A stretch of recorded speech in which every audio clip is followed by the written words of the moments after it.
I'm going to keep seeing him whether you like it or not. She announced about her ex. That's your right, I said. It was also my right to pack my stuff while she was at his place. She came home to an empty closet and a text. Good luck with him. Hey viewers, before we move on to the video, please make sure to subscribe to the channel and hit the like button if you want to see more stories like this. Thanks. Throwaway account for obvious reasons. This happened a couple years back, but I've been lurking on here and finally decided to share. It's a long one, but if you've ever been blindsided by someone you trusted, stick around. I met Sarah back in college, about 8 years ago. We were both studying business, me focusing on finance, her on marketing. She was ambitious, full of ideas, and I loved that about her. I was the steady one, the guy who planned ahead, saved money, and made sure things ran smooth. We clicked because opposites attract, right? Or so I thought. After graduation, things got real. I landed a solid job at a mid-sized investment firm in our city, pulling in decent pay but nothing flashy. Sarah struggled more. Her first gig fell through. Then she bounced between freelance stuff and temp roles. I didn't mind stepping up. I covered most of the rent on our apartment so she could focus on building her portfolio. Remember those late nights? I'd come home from a 12-hour day, and she'd be stressed about a pitch or a client ghosting her. I'd make dinner, listen to her vent, and remind her she was talented. We've got this, I'd say. And we did, for a while. I sacrificed a lot without making a big deal about it. There was that promotion I turned down because it involved relocating, and I didn't want to uproot her when she was finally getting traction. Family trips? I skipped a few to help pay off her student loans faster. Even small things, like putting off buying a new car so we could afford her networking events or that fancy laptop she needed for design work. I wasn't keeping score, I just believed in us. We talked about marriage, kids, the whole future. She wore this promise ring I gave her, and we'd joke about upgrading it someday. But cracks started showing about 2 years ago. Sarah reconnected with her ex, Mike, through some mutual friends on social media. At first, it was innocent, or so she said. Just catching up, she'd tell me when I'd see his name pop up on her phone. Mike was the bad boy type from her high school days. Tattoos, motorcycles, always chasing the next thrill. He'd dumped her back then for someone else, but now he was single again, working as a bartender and DJ on the side. Nothing stable, but apparently that was part of the appeal. It started with emotional stuff. She'd compare us subtly. Mike's so spontaneous, we should try that more. Or she'd post throwback photos with him in group shots, captioning them with inside jokes that made me feel like an outsider. I confronted her once, calmly, over coffee. This feels off, I said. She rolled her eyes. You're being paranoid. It's just nostalgia. But then the late nights out, with friends, increased, and her phone became glued to her hand. I'd wake up to her giggling at texts in the dark. I tried to hold it together. Maybe I was too predictable, too safe. I planned surprise dates, weekend getaways, anything to reignite that spark. But deep down I knew. The disrespect crept in online too. Vague posts about needing excitement or rediscovering old flames. Mutual friends would message me, awkward, saying they saw her out with him. It hurt, man. I'd stare at the ceiling at night, wondering where I went wrong. I gave her everything, stability, support, loyalty, and she was treating me like a backup plan. The confusion ate at me. Why wasn't that enough? But I didn't blow up. I waited, hoping she'd come around. Spoiler, she didn't. It all came to a head one Friday evening. I'd gotten home early from work, picked up her favorite takeout, Thai food, extra spicy, thinking we could talk things out. She walked in around 7, looking distracted, phone in hand. No kiss hello, just a sigh as she dropped her bag. We sat at the kitchen table, food getting cold. I started gentle. Sarah, we need to address this thing with Mike. It's messing with us. She leaned back, crossing her arms, a smirk playing on her lips. Address what? That I'm seeing him again. My stomach dropped. Seeing him? As in, yes, seeing him. We've been hanging out. More than that, actually. She said it so casually, like discussing the weather. I kept my voice even. You're cheating on me with your ex? She laughed, actually laughed. Cheating?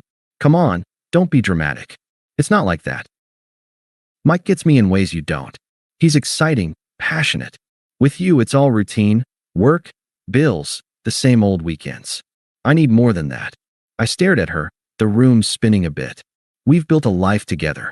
I supported you through everything, your jobs, your dreams. And this is how you repay that.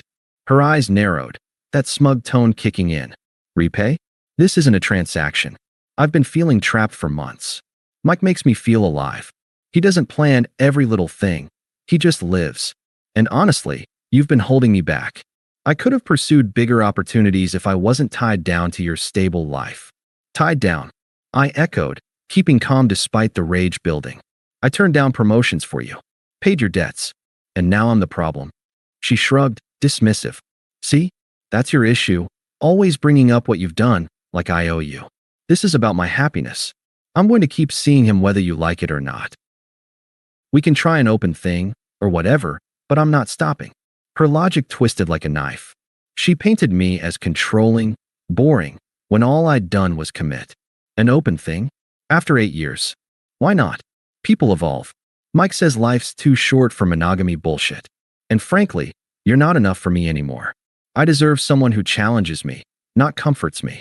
I sat there, absorbing it. No tears, no yelling from me. Just the unfairness sinking in, her hypocrisy, acting like her betrayal was self-growth. So that's it. You're choosing him. I'm choosing me, she snapped, standing up. And yeah, him too. I'm heading over there now. We can talk more tomorrow if you want, but don't wait up. She grabbed her keys and left, doors slamming. I didn't chase her. The silence hit hard, the takeout untouched, her promise ring still on the counter where she'd left it months ago. I felt discarded, like trash. Why did she get to rewrite our story as my fault? But I didn't call or text. Instead, I poured a drink and let the confusion wash over me. It was outrageous, undeserved. I'd been loyal to a fault, and she repaid it with smug cruelty. She was gone for hours that night, probably the whole weekend knowing her. I didn't sleep much. Instead, I paced the apartment, replaying everything. Flashbacks hit. The time I drove 3 hours in the rain to pick her up from a failed job interview, consoling her with ice cream. Or when her mom was sick, and I handled all the bills so she could visit family. Sacrifices that meant nothing now. By morning, clarity came. No begging, no confrontation, that wasn't me. If she wanted out, fine. But I wasn't sticking around to be humiliated further. I started packing methodically. Clothes, books, my laptop, anything that was mine. The joint stuff? I'd deal with later. I loaded boxes into my car, changed the locks on a whim, it was my name on the lease anyway, and canceled our shared streaming accounts and gym membership. Petty? Maybe. But it felt like reclaiming control. Around noon, I sat on the empty bed, our bed, and typed a simple text. Good luck with him. Sent. Then I blocked her number, unfollowed her everywhere, and drove to a buddy's place across town. He'd offered his couch anytime, no questions. I crashed there, staring at the ceiling again. The silence was deafening at first. No more her laughter, her complaints, her presence. It hurt, the unfairness of it all. Why did loyal guys like me end up the punchline? But I didn't spiral. Instead, I focused inward. Signed up for therapy the next week. Yeah, I needed to unpack that mess. Picked up running, something I'd neglected. And work? I threw myself in, finally chasing that promotion I'd passed on before. It involved a transfer to a nearby city branch. Better pay, fresh start. I took it without hesitation. Weeks blurred. Mutual friends reached out, confused. What happened? Sarah's freaking out. I kept responses short. We split. Moving on. No details, no drama. She'd come home that night to an empty closet, half the apartment bare, my key on the counter. I imagined her reaction, shock, maybe anger. But I didn't witness it. That was the point, detachment. I disappeared from her life as quietly as she'd erased me from hers. No outburst, just dignity. It was my right, after all. Months passed in a blur after I left. I settled into my new city, about an hour's drive from the old one, with the promotion kicking in. Bigger office, better team, and a salary bump that let me rent a decent one-bedroom overlooking a park. Therapy helped unpack the mess Sarah left behind. Turns out, I'd been carrying her emotional weight for years, ignoring my own needs. I started hiking on weekends, joined a local book club, even dated casually a couple times. Nothing serious, but it reminded me I wasn't boring, just reliable. Life felt lighter without the constant drama. I didn't stalk her socials. I'd blocked everything. but word trickled in through mutuals. At first, it was surface stuff, posts about her new chapter with Mike, all smiles and adventure captions. Motorcycle rides, late-night parties, the thrill she craved. But cracks showed quick. One friend mentioned offhand that Mike wasn't as stable as he seemed. Bartending gigs dried up, and he had a gambling habit that ate through cash fast. Sarah, ever the marketer, tried to spin it, helping him with side hustles, posting about building together. But reality hit. About 4 months post-split, the real karma rolled in. I got a call from our old landlord. Yeah, the lease was in my name, but I'd sublet to a coworker after leaving. He mentioned Sarah had been late on rent, begging extensions. Turns out, Mike had convinced her to quit her freelance gigs for a joint venture, some half-baked event planning thing that flopped. They blew through savings on failed launches, and his instability surfaced, yelling matches in public, controlling her phone, isolating her from friends. One mutual confided that Mike had cheated on her already, with a coworker from the bar, but gaslit her into thinking it was her fault for being too needy. She unraveled fast, lost her main client because she missed deadlines amid the chaos. Friends distanced themselves. The truth about her cheating spread, and no one wanted the drama. Her posts shifted from smug to vague cries for help. Tough times build character, or learning who my real friends are. Then the big one, Mike dumped her. Packed his stuff while she was at a job interview. Ironic, right? Left a note saying she was dragging him down. She came home to an empty place. Sound familiar? But this time, broke, with mounting debts from their ventures. Her family stepped in minimally. They were always more about appearances than support. I didn't gloat. Hearing it secondhand, I felt a quiet vindication. Not joy at her pain, just the irony. She'd chased excitement and got burned by it. Meanwhile, I was thriving. Closed a big deal at work, bought that new car I'd put off, even started volunteering at a community center. The unfairness from before? It faded. This was justice, earned through her choices. But I kept my distance. No responses, no involvement. Let her sit with it, like I had. It started subtle, about 6 months after I left. My phone buzzed with an unknown number. She'd gotten a new one, I guessed. The text, "Hey, it's Sarah. Can we talk? I miss our chats." I ignored it. Then another, "I know I messed up. Mike was a mistake. Please, just hear me out." Delete, block. But she escalated. Voicemails next. "Babe, hey. Things didn't work out with him.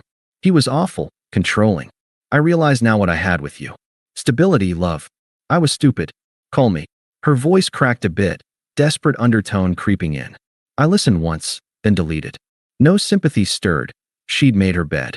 Then the friends and family piled on, just as toxic as her. First, her best friend Mia messaged on social.